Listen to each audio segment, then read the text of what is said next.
سوال یہ ہے، جب ہم قبرستان میں اپنے پیاروں کی قبروں پہ جاتے ہیں، ان کے صالح ثواب کے لیے قرآن پاک کی تلاوت کرتے ہیں، پانی ڈالتے ہیں، پھول ڈالتے ہیں یا گھاس وغیرہ ڈالتے ہیں، پھر ان کے لیے دعا کرتے ہیں، اور دوسری بات، کیا انہیں پتہ لگ جاتا ہے کہ ہماری قبر پہ ہمارا کون سا پیارا آیا ہوا ہے؟ جو کام انہوں نے ذکر کیے ہیں قبرستان جا کے کرتے ہیں، ان میں سے پھول ڈالنا، گھاس قبر کے اوپر ڈالنا یا وہاں فاتحہ کرنا، یہ تو بہت اچھے کام ہیں، فائدہ مند کام ہیں۔ احادیث طیبہ سے ان کا ثبوت موجود ہے، قرآن پاک پڑھنے کا بھی، فاتحہ کرنے کا بھی، بزرگوں نے بھی اس کا حکم ارشاد فرمایا ہے۔ اور اسی طرح پھول ڈالنا تو یہ بھی نبی کریم صلی اللہ علیہ وسلم کی حدیث پاک سے ثابت ہے کہ آپ علیہ السلام نے بھی ایک تر شاخ جو ہے وہ 2 قبروں پر گاڑی تھی کہ جب تک یہ خشک نہیں ہوں گی اس وقت تک ان کے عذاب کے اندر تخفیف ہوتی رہے گی۔ تو قبر کے اوپر پھول ڈالنا اور اسی طریقے سے گھاس وغیرہ اگر ڈالی ہے تو اس میں کوئی حرج نہیں ہے، فائدہ مند ہے، جب تک یہ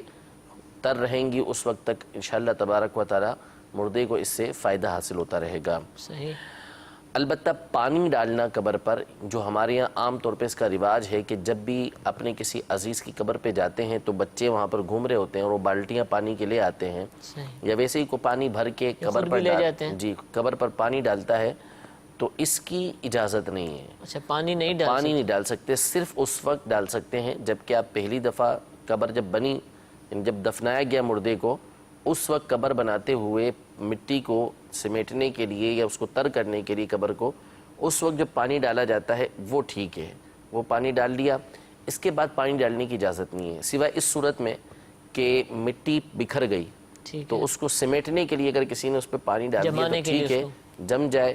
اس لیے پانی ڈال دیا تو ٹھیک ہے، لیکن اس کی اجازت نہیں ہے۔ جو ہمارے یہاں رواج ہے کہ جب آتے ہیں ایک ڈول پانی کا ڈال دیا اور اس کو باعث برکت سمجھتے ہیں، تو یہ باعث برکت نہیں، یہ غلط ہے، کیونکہ یہ اسراف ہے۔ پکی رہے گی، پانی ڈالیں گے تو ایسا اس سے کچھ نہیں ہوتا۔ اصل میں تصور یہ ہوتا ہے کہ شاید ٹھنڈک مردے تک پہنچتی ہے، ایسا نہیں ہے کہ مردے تک اس کی ٹھنڈک پہنچتی ہو، لہذا یہ فضول ہے۔ اس طریقے سے قبر کے اوپر پانی ڈال دینا یہ اسراف میں شمار کیا گیا ہے، تو اس کی اجازت نہیں ہے، لہذا پانی وہاں پر نہ ڈالیں۔ باقی اس کے علاوہ پھول ڈالتے ہیں، گھاس ڈالتے ہیں یا سبزی اس پر لگاتے ہیں تو اس کے ڈالنے میں کوئی حرج نہیں ہے۔ باقی رہا مردے کا پہچاننا، تو بالکل یہ تو احادیث طیبہ کے اندر موجود ہے کہ